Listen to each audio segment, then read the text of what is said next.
Well, Jake said with his characteristic grin, I did come here to help with a dangerous creature problem. Looks like the problem just got a bit bigger than we initially thought. Warrior rumbled with what sounded distinctly like laughter, and even the tense Federation officers couldn't help but smile at the humans' casual attitude toward what was shaping up to be the most dangerous mission in galactic history. 6 weeks later, the most unusual military fleet in galactic history approached the Shadow Fleet's main base. Federation warships flew alongside elegant Cathera vessels, their combined forces representing the first true alliance between the two civilizations.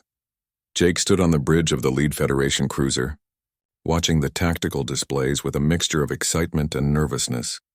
Beside him, Warrior had been fitted with a specially designed communication harness that allowed him to interface directly with the ship's systems. Enemy base is coming into sensor range, reported Captain Morvex, the ship's commanding officer. Initial scans confirm Warrior's intelligence. The facility is massive. On the main screen, the Shadow Fleet base appeared as a dark structure built into a large asteroid. Multiple docking ports showed the shapes of vessels from dozens of different species, all apparently captured or converted to serve the Shadow Fleet's purposes. Biological signatures are off the charts, Lieutenant Vex reported from her station. I'm reading hundreds of different life forms concentrated in the central areas of the base. Warrior made a series of sounds that Jake had learned to recognize as concern mixed with determination. He says many of those creatures are probably in the same situation he was, Jake translated, captured from their homeworlds and forced to serve as weapons or guards. That's going to complicate our assault strategy, Captain Morvex noted. We can't use heavy weapons if we might harm innocent prisoners. Jake patted Warrior's massive shoulder reassuringly. That's why we're here, mate. Time to put our communication skills to the test. The assault began with Cathera ships using their advanced stealth technology to insert small teams onto the base's outer sections. Meanwhile, Federation forces engaged the Shadow Fleet's defensive ships, drawing attention away from the infiltration effort.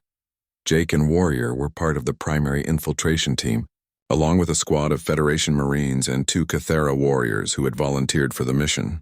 Their objective was to reach the central biological containment areas and neutralize the captured creatures being used as living weapons.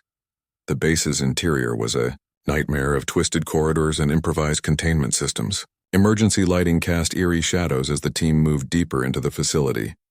Movement ahead, warned Sergeant Class, the Marine Squad leader.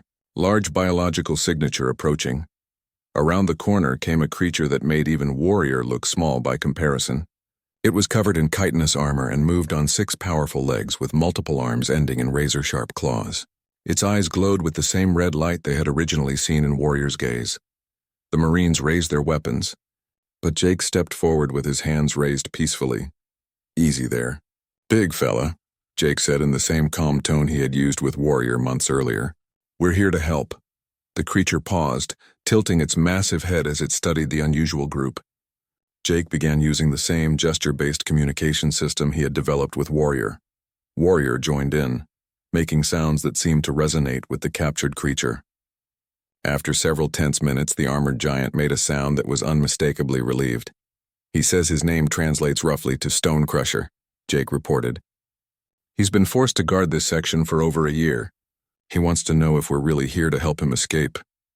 Tell him we're shutting this whole operation down, Sergeant Class replied. Jake communicated this information, and Stone Crusher's response was immediate and enthusiastic. The massive creature turned and began leading them deeper into the base, apparently eager to help with the liberation effort. As they progressed through the facility, they encountered more captured creatures. Each one presented a unique challenge in communication and trust building. But Jake's patient approach and Warrior's growing confidence as a translator allowed them to build an increasingly large liberation force. This is incredible, Lieutenant Vex reported through the communication system. Biosignatures throughout the base are shifting from hostile to cooperative. Whatever you're doing down there is working. In the base's central command area, they finally encountered Shadow Fleet personnel. The enemy forces were a disturbing mix of different species, all apparently modified with cybernetic implants that suppressed their individual personalities. They're not volunteers, Jake realized as he observed their mechanical movements. They're victims too. Those implants are controlling them. The final confrontation was unlike any battle in recorded galactic history. Instead of weapons fire and explosions, it became a massive effort to communicate with and liberate hundreds of enslaved beings. Jake found himself at the center of it all, using every technique he had learned to reach creatures whose natural communication abilities had been suppressed or corrupted. Warrior proved invaluable as both translator and example. His own transformation from apparent monster to diplomatic ally gave hope to creatures who had been used as weapons for years. The implant control systems are in the main computer core. Stonecrusher communicated through their developing sign language. If we can destroy them, all the controlled personnel will be freed.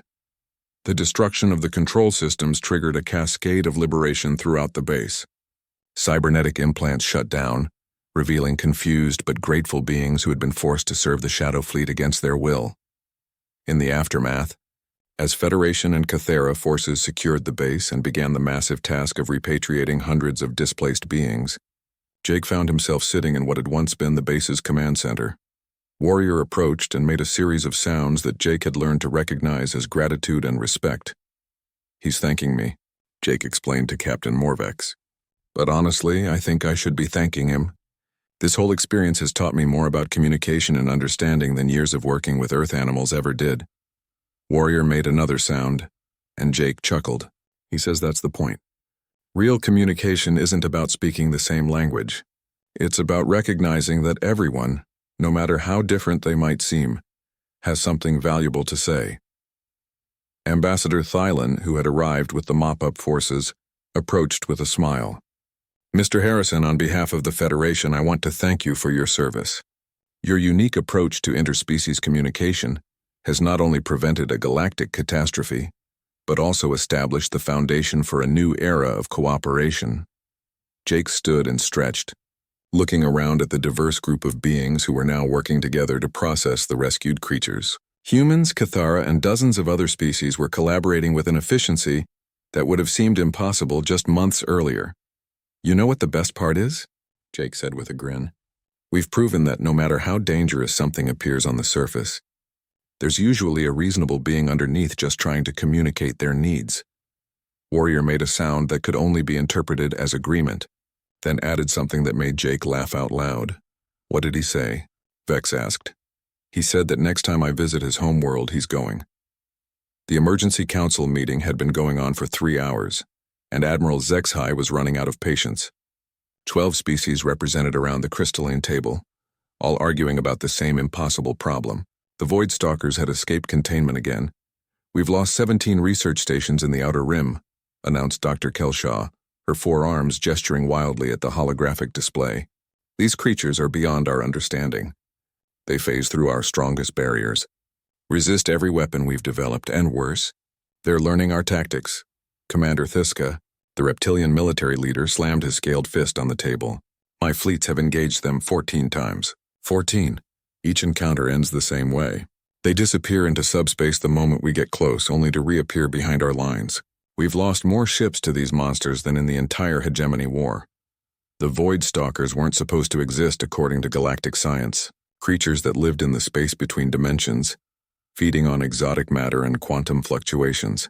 When scientists first discovered them lurking near black holes, they seemed fascinating but harmless. That was before the mining operation on Kepler 442b. The mining incident wasn't our fault," protested Engineer Moxavel, his insectoid features twitching nervously. "We were extracting quantum crystals when they swarmed the facility. How were we supposed to know they were drawn to high-energy quantum signatures?" Admiral Zexhai reviewed the Phileto introduced me to his father. "Apparently his dad is even bigger and scarier looking than he is. But he makes the best fermented fruit drinks in 3 star systems." Jake extended his hand toward Warrior, who carefully grasped it with one of his massive claws in a gesture that had become their standard greeting. "Cheers, mate," Jake said with genuine affection. Warrior rumbled a response that everyone present somehow understood perfectly, despite the language barrier. The reaction was immediate and explosive. Commander Thiska shot to his feet, scales bristling with indignation. "Give them a job? These creatures have destroyed 17 research stations and killed thousands of beings." "Actually," Captain Chen said calmly, pulling up his own datapad, Analysis of the wreckage shows no evidence of intentional killing. The Void Stalkers consumed the quantum energy sources, which caused the station's life support systems to fail. They didn't hunt the researchers. They just didn't care about them. Dr. Kelshaw's forearms crossed skeptically. That's supposed to make us feel better about their victims? It tells us something important about their psychology. They're not malicious. They're hungry. Captain Chen highlighted several data points on his display. Look at the consumption patterns. They target the highest energy sources first, then work their way down.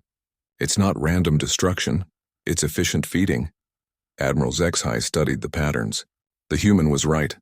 Every attack followed the same sequence. Identify the primary power source, drain it completely, then move to secondary sources.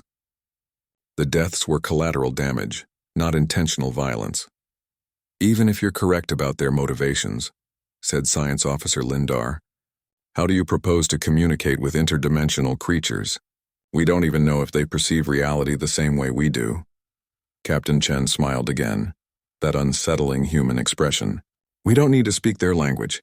We just need to speak energy. He activated his tablet and a new hologram appeared. It showed a schematic for what looked like a massive quantum beacon.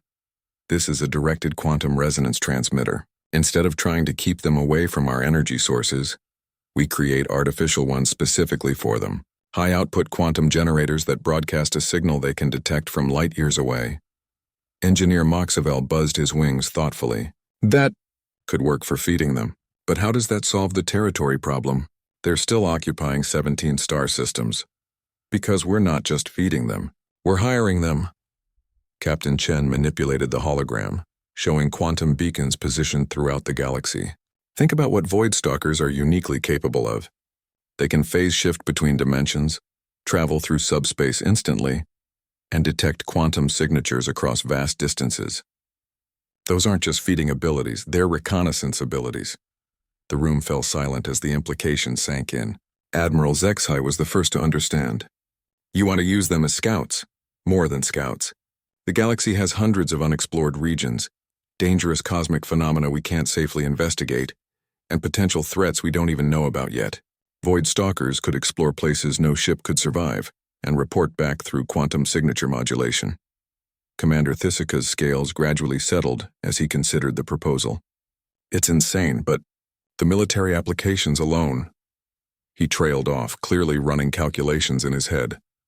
There's more. Captain Chen continued. Void Stalkers exist partially outside our dimension. That means they could potentially detect interdimensional threats before they manifest in our reality. Early warning systems, deep space reconnaissance, hazardous environment exploration. They could do things no conventional probe or ship could manage. Dr. Kelshaw's skepticism remained strong. You're assuming they're intelligent enough for complex tasks and willing to cooperate with us. We have no evidence of either. We have evidence they learn and adapt rapidly. That suggests not just intelligence, but creative problem-solving ability. As for cooperation, Captain Chen paused, studying the faces around the table. What if we've been approaching this backwards? Instead of trying to force them into compliance, what if we offered them a partnership? Partnership? Engineer Moxavel's mandibles clicked nervously. With creatures that could theoretically phase through our defenses and destroy our civilization. Partnership with creatures whose unique abilities could advance our civilization by centuries. Captain Chen brought up another display showing historical first contact protocols. Humans have some experience with this. When we first encountered species vastly different from ourselves, the successful relationships were built on mutual benefit, not dominance. Admiral Zexhai found herself oddly impressed by the humans' reasoning. It was unconventional, certainly, but it addressed the fundamental problem they faced. Traditional solutions weren't working because Void Stalkers weren't traditional problems. Explain the practical. Implementation, she commanded. Captain. Chen nodded and expanded his holographic display. Phase 1. We establish quantum beacon feeding stations in uninhabited systems. Not random placement, strategic locations where we need reconnaissance. The beacons broadcast specific quantum signatures that say food here, tasks available. And if they just consume the beacons and leave? Asked Commander Thissika. Phase 2. We make the food supply conditional on task completion. The beacons only activate when Void Stalkers successfully report data from designated exploration targets. Simple behavioral conditioning using positive reinforcement. Science Officer Lindar's tentacles curled with intrigue. That assumes they can understand cause and effect relationships across time delays. Their territory establishment proves they understand long-term consequences. They're not just reactive animals. They plan and organize. Captain Chen highlighted the Void Stalker territorial maps. Look at these boundaries. They're not random. They've claimed systems with the highest natural quantum activity and positioned themselves to control the flow of energy between sectors. The realization hit everyone simultaneously. The Void Stalkers hadn't just stumbled into those 17 systems. They had chosen them strategically, understanding their value in the galactic energy infrastructure. They're already thinking like an advanced civilization, Admiral HFY said quietly. We just didn't recognize it. Captain Chen nodded. Which brings us to Phase 3, formal diplomatic contact. Once we've established a working relationship through the beacon system, we attempt direct communication using quantum signature patterns. You're talking about first contact protocols with interdimensional entities, Dr. Kelshaw said, her voice filled with both excitement and terror. The implications are staggering. The implications of not trying are worse, Captain Chen replied. They're already here, already intelligent, already more powerful than us in many ways. We can keep fighting a war we can't win, or we can try building a relationship that benefits everyone. Director Nalesh, who had remained silent throughout the discussion, finally spoke. The human proposal requires approval from the full Galactic Council. Implementation would need unprecedented cooperation between scientific and military departments.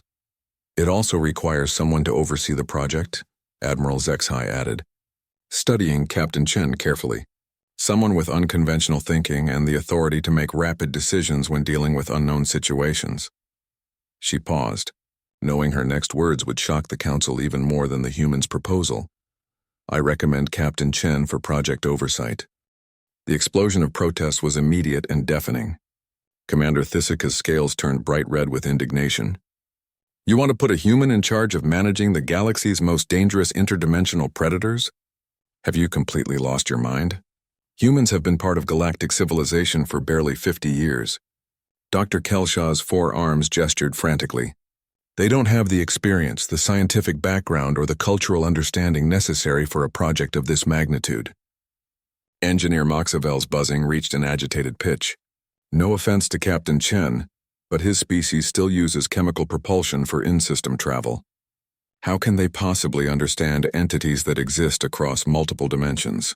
Captain Chen remained calm throughout the outburst, which somehow made the other species more uncomfortable. Humans had this unsettling habit of staying composed when they should be intimidated. Actually, he said quietly, that might be exactly why this could work. Admiral HFY raised her hand for silence. The protests gradually died down, though the tension in the room remained thick enough to cut with a plasma blade. Explain, she commanded. Captain Chen activated his datapad again. Every species in this room has approached the Void Stalker problem using advanced quantum mechanics, dimensional theory, and complex containment protocols. All of those approaches failed because you're trying to solve an interdimensional problem using single-dimension thinking. He gestured to the assembled council members. Dr. Kelshaw's people have mastered energy manipulation across 400 different frequencies. Commander Thissika's species has military tactics refined over 12,000 years of warfare. Engineer Moxavel's people build technology that can reshape matter at the molecular level. All impressive achievements, Science Officer Lindar agreed suspiciously. What's your point? My point is that humans don't have any of those advantages. We're primitive, as you keep mentioning. So when we encounter a problem we can't solve with advanced technology or ancient wisdom, we try something else. We improvise. Captain Chen brought up a new display showing Earth's history. My species has a long tradition of taming dangerous creatures by understanding their needs rather than forcing them into submission. We turned wolves into loyal companions, wild horses into partners, even aggressive insects into agricultural helpers. Void Stalkers aren't pets, Commander Thissika growled. No, they're not. They're intelligent beings with their own agenda, which makes this even more like human history. The display showed various diplomatic achievements. We've also learned to work with groups that seemed impossible to negotiate with. Sometimes the key isn't having the best technology or the most experience. Sometimes it's just being willing to try something no one else would consider. Director Nalesh stepped forward. The council has reviewed Captain Chen's psychological profile and academic background. His unconventional thinking scored higher on our problem-solving assessments than 94% of qualified candidates from other species. Academic background? Dr. Kelshaw's voice dripped with skepticism. What could a human possibly have studied that qualifies him for this? Captain Chen smiled. Xenobiology, comparative psychology, and something called animal behavior management that doesn't really translate well into galactic standard. On Earth, I worked with creatures that everyone else said were too dangerous or too stupid to be useful.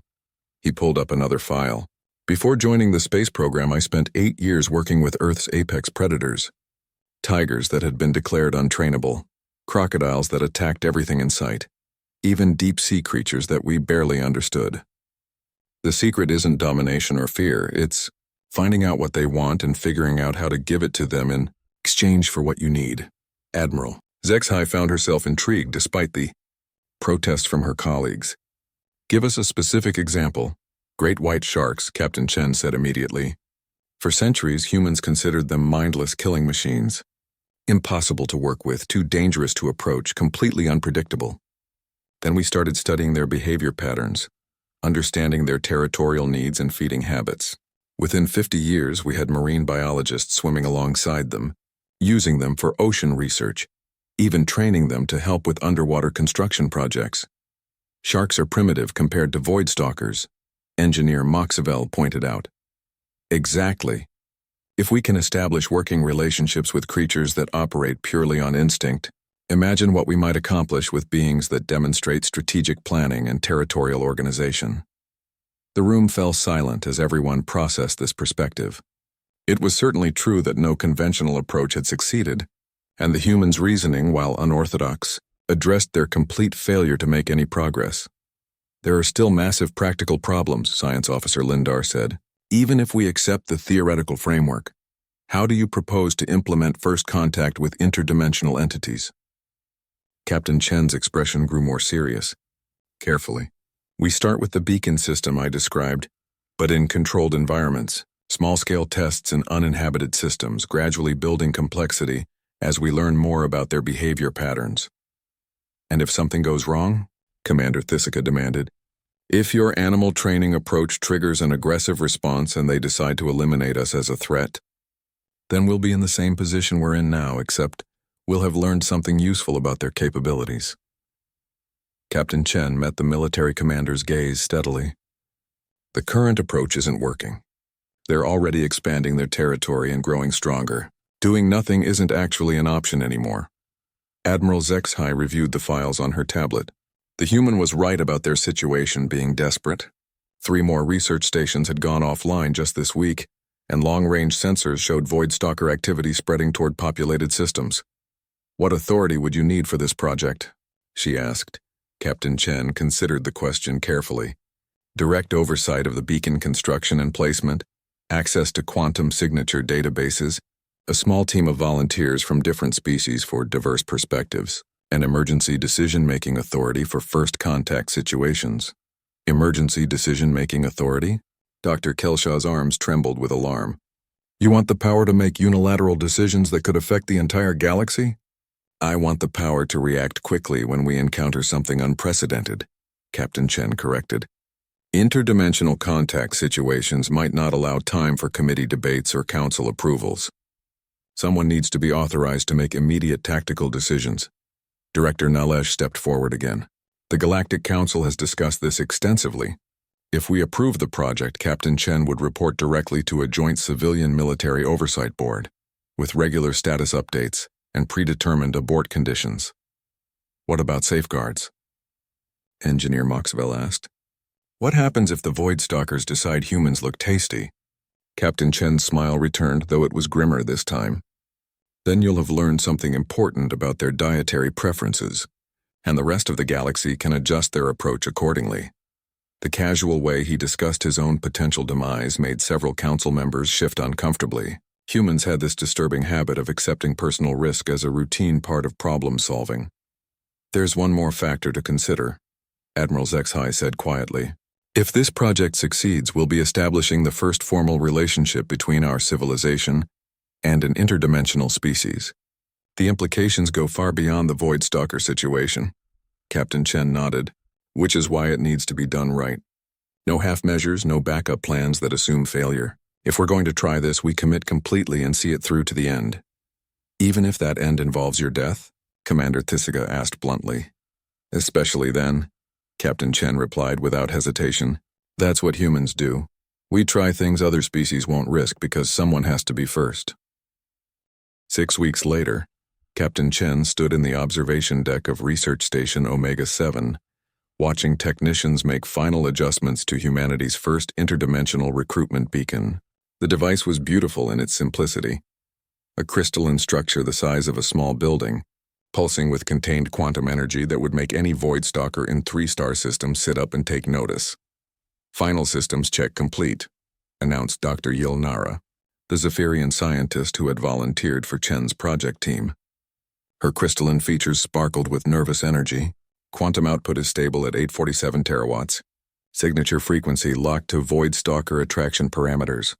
Remote monitoring systems are online, added Lieutenant Brixtall, the insectoid military observer assigned to document everything for Commander Thisiga's files.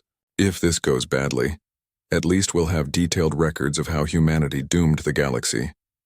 Captain Chen ignored the pessimistic commentary. Over the past month and a half, he'd grown used to his team's mixture of fascination and terror regarding the project.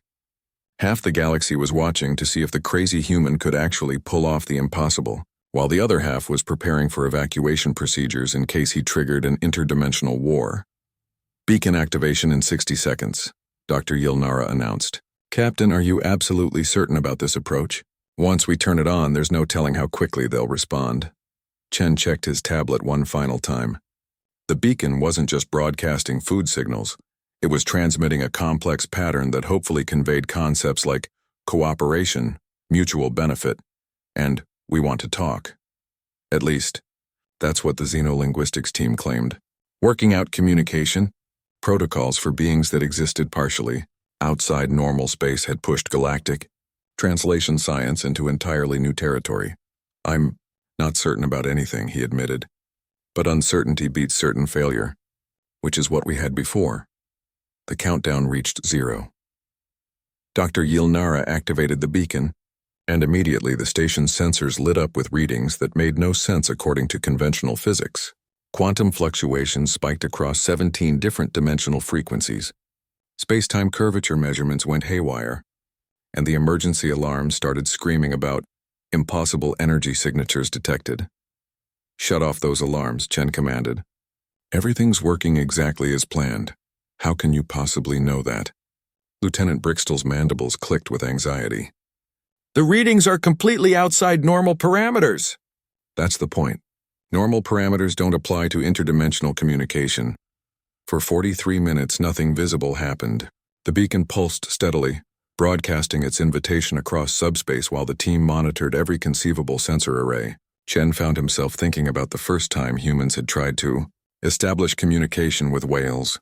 Months of playing sounds into the ocean before getting any recognizable response.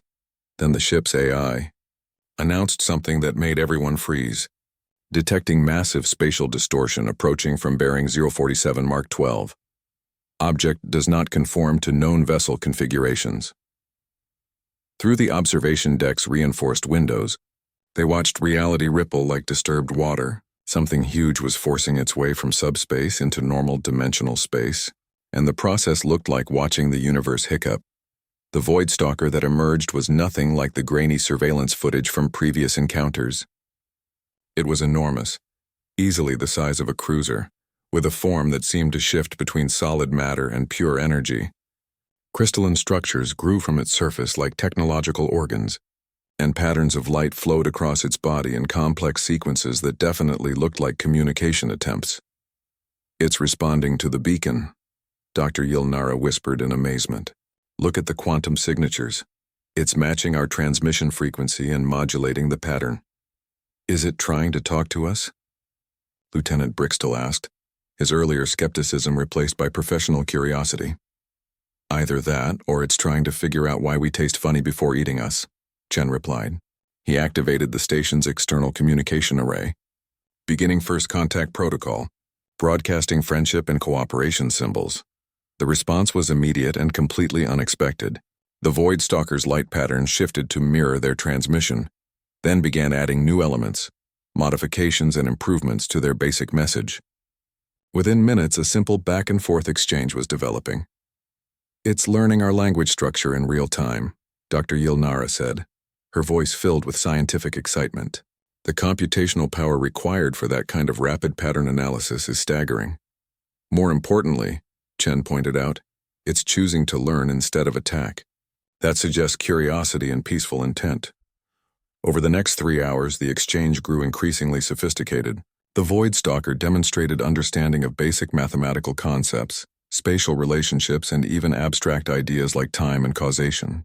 When Chen transmitted the beacon's purpose, offering energy in exchange for exploration services, the creature's response was unmistakably positive.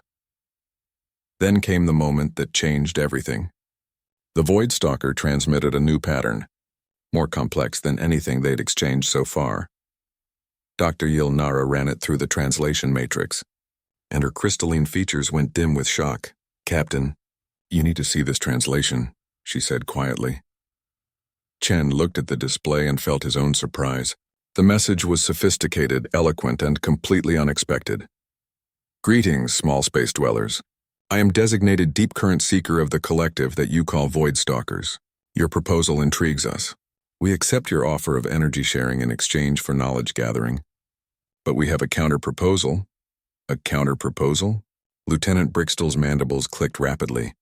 What could they possibly want that we haven't already offered? The answer came in the next transmission. "We observe that you small space dwellers are fragmented into competing groups. This inefficiency puzzles us. We propose a formal alliance, not just with your specific cluster but with your entire species collection. We will serve as explorers and guardians for your civilization. In exchange, you will coordinate your energy production to support our expansion into new dimensional spaces." Chen stared at the message, realizing he was reading the first formal diplomatic proposal from an interdimensional species. This wasn't just first contact anymore, it was the foundation of an entirely new type of interspecies relationship. "They want to become part of galactic civilization," he said slowly, "not as subjects or servants, but as partners." "Partners with reality-warping interdimensional entities," Dr. Yilnara added. "The political implications are enormous. The practical implications are even bigger," Chen realized. "If Void Stalkers can explore dimensions we can't access, they might be able to find resources, threats, and opportunities we never imagined." Another transmission arrived. "We also detect that the energy coordinator designated Captain Chen demonstrates unusual wisdom for small space dwellers. We request that he serve as primary liaison between our species groups. His approach shows understanding of cooperation benefits rather than domination attempts." Lieutenant Brixtel's expression was priceless. Did an interdimensional predator just ask for the human to be their boss? Before Chen could respond, one final message came through that left everyone speechless. "We understand your concern emotions about this arrangement. To demonstrate our commitment to mutual benefit, we offer immediate assistance with your current territorial disputes. We have observed hostile small space dwellers approaching your border regions. Shall we discourage their advance?" Chen looked at his team, realizing that in less than 4 hours, humanity had gone from being considered barely capable primitives to being personally requested as diplomatic coordinators by beings that could reshape reality. And now those beings were offering military support. "Dr. Yilnara," he said carefully, "send a message to Admiral Zexai. Tell her the project succeeded beyond our wildest expectations. And tell her," he added, watching the massive Void Stalker pulse with patient energy outside their window, "that we're going to need a much bigger diplomatic protocol manual." The Emergency Galactic Council session was unlike anything in recorded history. Representatives from 47 species crowded into the expanded chamber, while another 100 attended virtually from across the galaxy. The reason for their attendance floated outside the station's main viewport. 12. Void Stalkers arranged in what could only be described as an honor guard formation. "Let me make sure I understand this correctly," said Chancellor Mordeth, the elderly crystalline who served as council president. "In the space of 1 week, humanity has established formal diplomatic relations with interdimensional entities, negotiated a galaxy-wide alliance agreement, and somehow convinced these creatures to serve as our military scouts?" Captain Chen stood at the center podium, feeling the weight of 47 species' attention.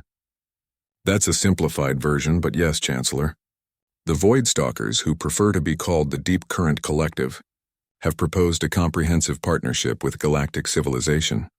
Admiral Zexai activated the holographic display, showing the week's events. Captain Chen's initial contact was just the beginning. "The Void Stalkers have demonstrated their value beyond anything we anticipated." The recordings were impressive even to Chen, who had witnessed them firsthand. 3 days after first contact, Deep Current Collective scouts had provided intelligence about a Ravager fleet movement that would have caught the Galactic Defense Forces completely off guard. The interdimensional beings had detected the enemy ships while they were still in subspace, 2 weeks before conventional sensors could have spotted them. "They saved the Kepler sector colonies," announced General Vashkri, the reptilian military representative. "My fleets were positioned completely wrong based on our intelligence. Without the Void Stalker warnings, we would have lost 17 worlds before we could react." Commander Thiska, who had originally opposed Chen's appointment, stood with obvious reluctance. "I must formally retract my previous objections to human involvement in this project.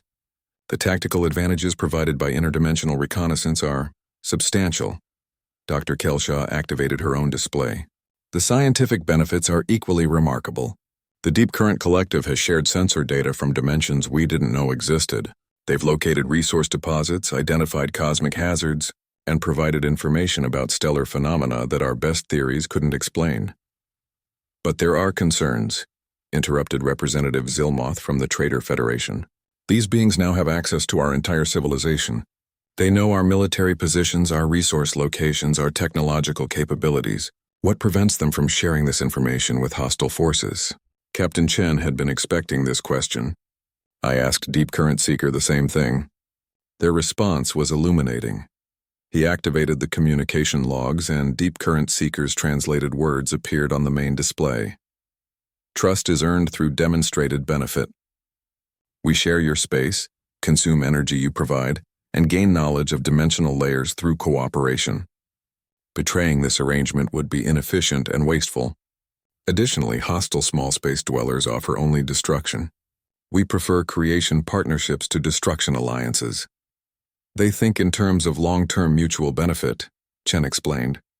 "Betraying us would end the energy supply they've grown accustomed to, force them back into random scavenging, and eliminate their access to our dimensional research. From their perspective, maintaining the alliance is the logical choice." Science Officer Lindar raised a tentacle. "What about their expansion into new dimensions? They mentioned wanting to explore spaces we can't access. Are we helping them colonize areas that might contain other intelligent life?" This question had kept Chen awake for 3 nights. "Actually, they've invited us to participate in that exploration. Deep Current Seeker says there are entire dimensional layers filled with resources and phenomena that could revolutionize our technology. But they want our input on how to approach any intelligent life they encounter. They're asking for our advice on first contact protocols." Chancellor Mordeth's crystal form flickered with surprise. "They've observed our diplomatic methods and consider them more sophisticated than their own," Chen confirmed. "Apparently, interdimensional beings don't have much experience with careful negotiation. When you can exist in multiple realities simultaneously, subtlety isn't usually necessary." Engineer Moxavel buzzed his wings thoughtfully. "This creates unprecedented opportunities for technological advancement. If they can access dimensions with different physical laws, they might be able to retrieve materials and energy sources that are impossible in our reality. Which brings us to the formal proposal," Admiral Zexai announced. "The Deep Current Collective has requested that Captain Chen serve as permanent liaison between our civilizations, with authority to coordinate joint operations and negotiate new agreements." The chamber erupted in discussion. Representatives whispered urgently among themselves while translators worked overtime to keep up with 47 different languages expressing various degrees of amazement. Concern and political calculation. They specifically requested the human? Asked Representative Kolvar from the mining consortium. Not one of our more experienced diplomats? Chen nodded. Deep Current Seeker was very clear about this. They said my species demonstrates useful unpredictability combined with practical wisdom. Apparently, our tendency to try unconventional solutions appeals to beings who exist outside conventional reality. There's more, Admiral Zexhai continued. They've also proposed establishing what they call cooperation nodes throughout the galaxy, permanent installations where interdimensional and normal space technologies can be integrated. Dr. Kelsha's arms gestured excitedly. The research possibilities are extraordinary. Imagine laboratories that exist partially in multiple dimensions, allowing us to study phenomena that are impossible to observe from a single reality layer. Imagine the security risks, countered General Vashkri.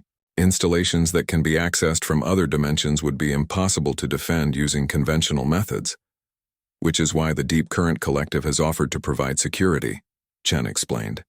They can detect interdimensional threats that our sensors can't even register.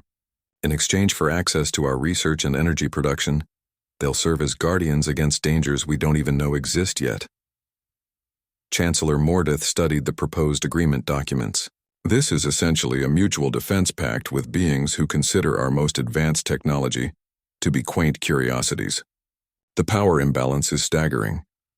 But it's a power imbalance in our favor, Chen pointed out.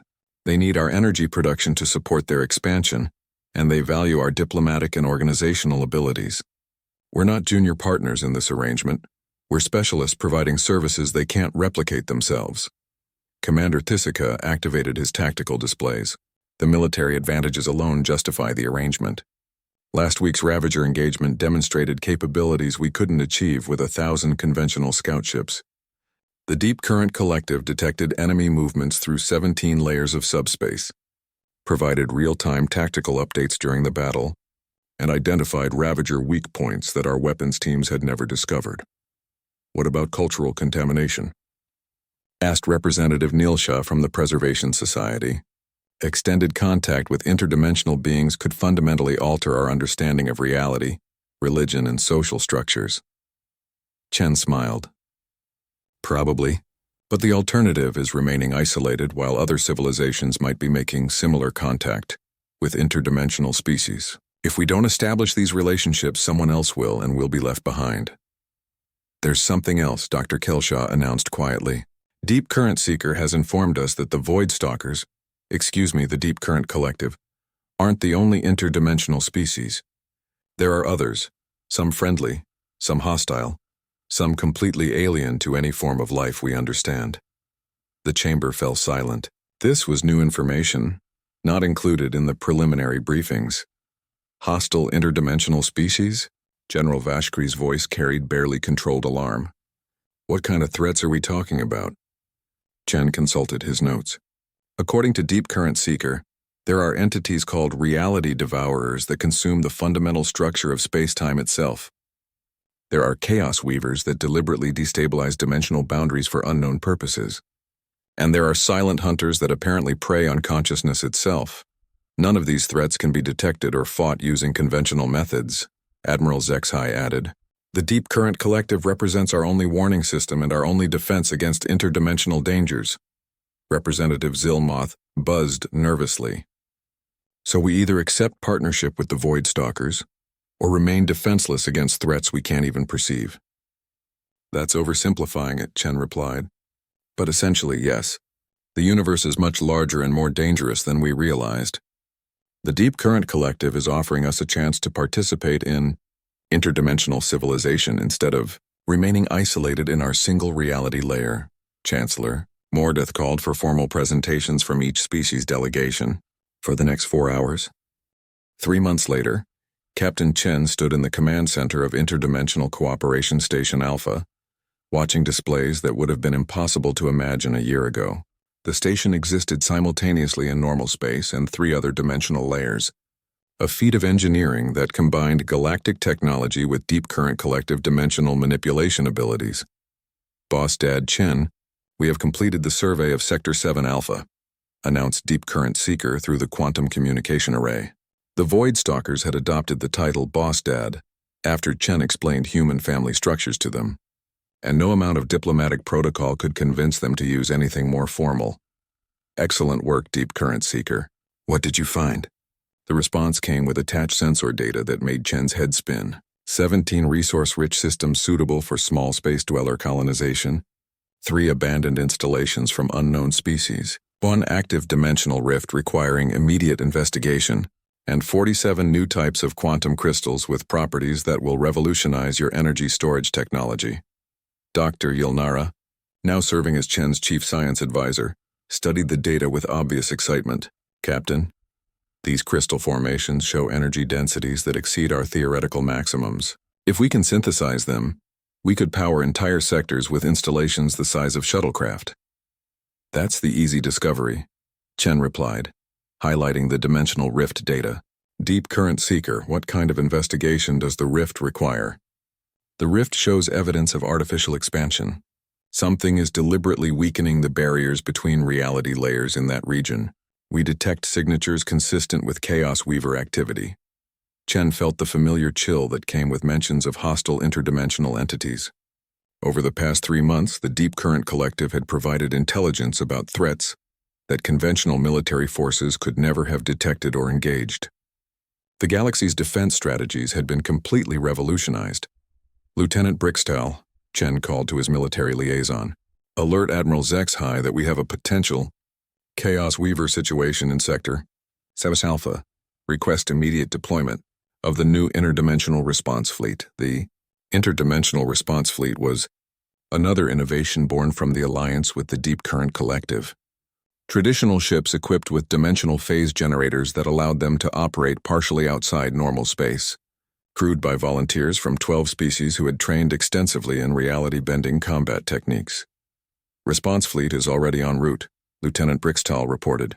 Admiral Zexhai anticipated the need based on your previous reports about rift activity in that region. This was another benefit of the alliance that Chen hadn't expected. The Void Stalkers' ability to predict spatial disturbances had allowed military planners to position forces proactively rather than reactively. Battles were being won before they began, simply because the Deep Current Collective could see threats forming across multiple dimensional layers.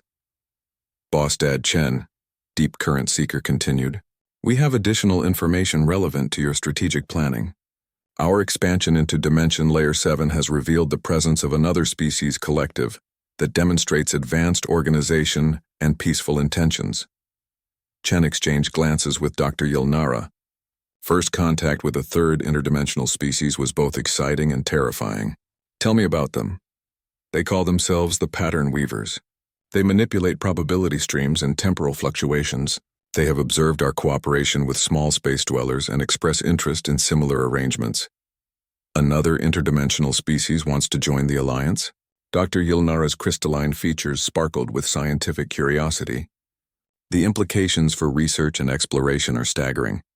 It gets better, Chen said, reading the additional data streams. Deep Current Seeker, did I understand correctly that the Pattern Weavers can manipulate probability and time? Correct. They can identify the most likely positive outcomes for any given situation and adjust circumstances to increase the probability of favorable results. They propose offering this service in exchange for access to your civilization's cultural and artistic productions. Chen blinked. They want our art and music in exchange for favorable probability manipulation? Cultural expressions appear to be extremely valuable to interdimensional species, Deep Current Seeker explained.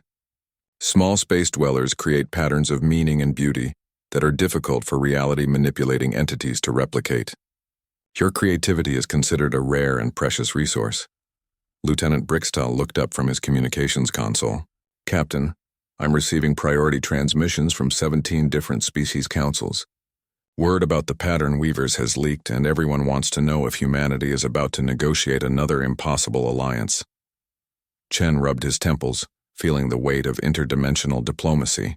When this project started, he had been trying to solve one problem with one species. Now he was coordinating relationships between galactic civilization and multiple reality-manipulating entities, each with their own capabilities and interests. Dr. Yilnara, Prepare a comprehensive briefing on pattern weaver contact protocols. Lieutenant Brixtel, schedule an emergency council session for tomorrow, and send a message to Deep Current Seeker. Tell them we're honored by the pattern weaver's interest and we'd like to arrange a formal introduction. Already done. Boss Dad Chen, came the immediate reply. Pattern weaver primary node has agreed to dimensional interface in 72 hours. They express particular interest in meeting the small space dweller who convinced the Deep Current Collective to adopt cooperation strategies. They want to meet me specifically? Affirmative. Pattern weavers have observed probability streams surrounding your decision-making processes. They describe your influence on interdimensional relations as statistically improbable but consistently beneficial. They wish to understand how small space dweller intuition achieves results that exceed calculated optimization. Chen found himself laughing despite the pressure. So they want to study human intuition because it works better than their probability calculations? Essentially, yes.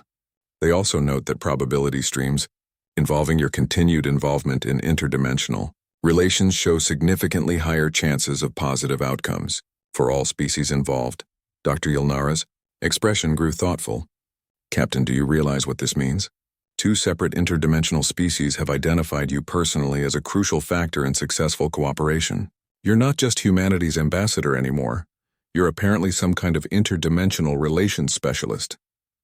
More than that, Lieutenant Brixtel added, reviewing his latest intelligence reports.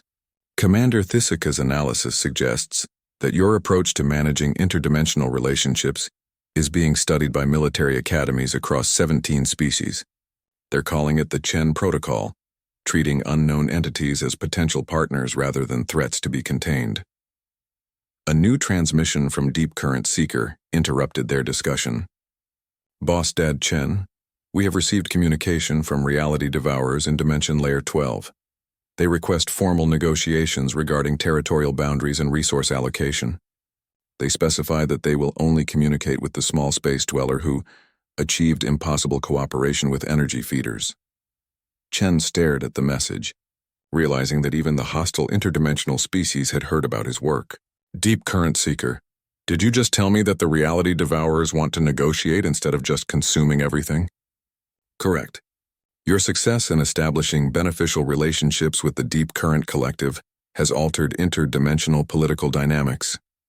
Many species collectives now consider cooperation with small space dwellers to be a viable alternative to conquest or indifference.